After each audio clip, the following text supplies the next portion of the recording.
እንኳን አደረሳችሁ። ዛሬ ማሳያችሁ የጾማችንን የመጨረሻ ምግብ ነው።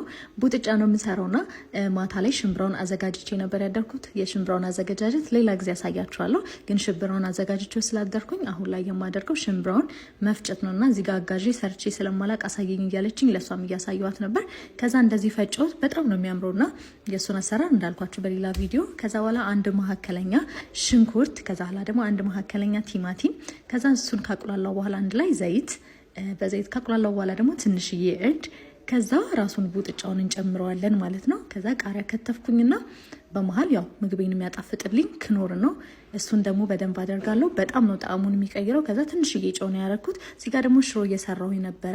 ከዛ ቡጥጫችንን በዚህ መልኩ በሸክላ ካቀረብኩት በኋላ ሽሮአችን ደግሞ ቀንሼ በሸክላን ተከተኩት።